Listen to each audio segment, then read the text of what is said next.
నా జీవితం ధన్యమైపోయిందన్నా, ధన్యమైపోయిందన్నా. నాకు నా జీవితం ఇక ఈ ప్రజాసేవకే అంకితం అన్నా.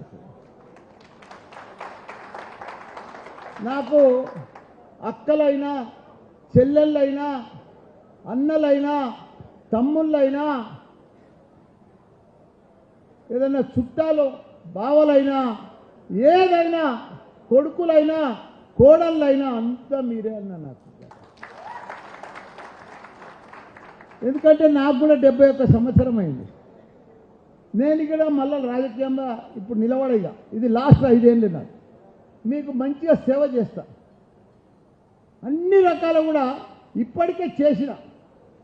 మా సీఎం కేసీఆర్ గారి ఆశీర్వాదంతో అన్న జగదీష్ అన్న నేను లాస్ట్ 4.5 years 5 yearsలో మంత్రి ఉన్నా. మంత్రి ఉన్నప్పుడు 2 ఏళ్ళు కరోనా వచ్చిందన్న, 2 ఏళ్ళు కరోనా వచ్చింది. మిగతా 2.5 సంవత్సరాలన్నా నాది 6,38,000 ఓట్లు. తెలంగాణలో 3 కార్పొరేషన్లు 7 మున్సిపాలిటీలు ఉన్న ఏకైక తెలంగాణ నియోజకవర్గం మేడ్చల్ నియోజకవర్గం. ఎక్కడ 10 మున్సిపాలిటీలు లేవు, ఎక్కడ కూడా మన మేడ్చల్కే ఉన్నాయి. నేను మంత్రి అయినాక ప్రతి సర్పంచ్ని గెలిపించుకున్నా, ప్రతి ఎంపీటీసీని గెలిపించుకున్నా, ప్రతి ఎంపీపీని గెలిపించుకున్నా, ప్రతి కౌన్సిలర్ 210 మంది కౌన్సిలర్లు కార్పొరేటర్లు ఉంటే 190 మందిని గెలిపించుకున్నా. ఇవన్నీ కూడా నేను మంత్రి కాగానే నాకు అన్ని ఎలక్షన్స్ వచ్చిన ఏడాది దాకా ప్రతి ఎలక్షన్ గెలుపు మనదే అన్న. 95% మనదే అన్న ఎలక్షన్స్ ప్రతి ఒక్కటి. 10 మంది చైర్మన్లు అన్నా, మనకు 3 మేయర్లు 7 మంది చైర్మన్లు, ఒక మళ్ళా డిసిఎంఎస్ వైస్ చైర్మన్, మళ్ళా జిల్లా పరిషత్ చైర్మన్, మళ్ళా గ్రంథాలయ చైర్మన్, మళ్ళా మార్కెట్ చైర్మన్. 13 మంది చైర్మన్లు అన్నా ఒక్క నియోజకవర్గానికి.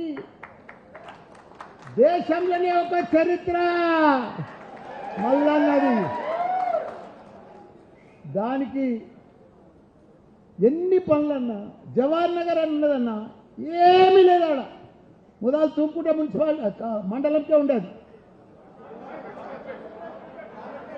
అదే షామీర్పేట మండలంకే ఉండేది.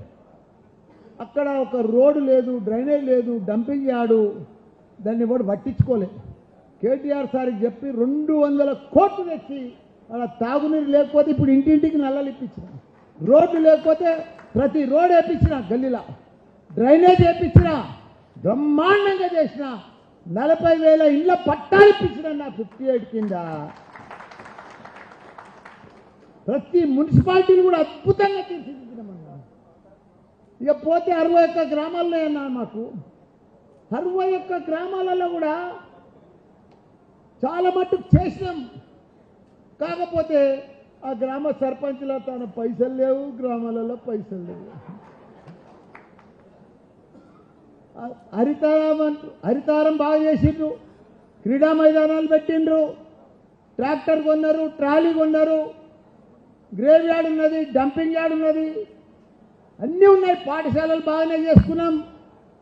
కానీ వాళ్ళకు ఫర్దర్ డెవలప్మెంట్కు ఏమీ లేకపోతే ఇక నేను డిసైడ్ అయిపోయినా ఏడాది ముందు ప్రతి గ్రామంలో నా సొంతం డబ్బులతో రోడ్లు వేపిస్తా అని చెప్పేస్తున్నాను. ఇప్పుడు 61 గ్రామాల్లో రోడ్డు లేని గ్రామం లేదన్నా. మా చెల్లెళ్ళకి అక్కలకి ఎవరికి మట్టంటకుండా చేసినాను లేదు. అదే మాదిరిగా చాలా మటుకు కుల సంఘాల భవన్లు, కొన్ని గుళ్ళు సగం సగం కట్టున్నాయి. అవన్నీ కూడా ఎక్కడ ఏ ఊరికి పోతే ఆ ఊరికి నా కొడుకుని తీసుకుపోవాలి. ఎన్ని గుళ్ళు ఉన్నాయో, ఎన్ని కుల సంఘాలు ఉన్నాయో, ఎన్ని పెండింగ్ ఉన్నాయో అవన్నీ కట్టించాలి. 120 గుళ్ళు కట్టించినా. నా జన్మ ధన్యమైపోయిందన్నా మీకు సేవ చేసినందుకు. ఇప్పుడు నన్ను గెలిపించింది.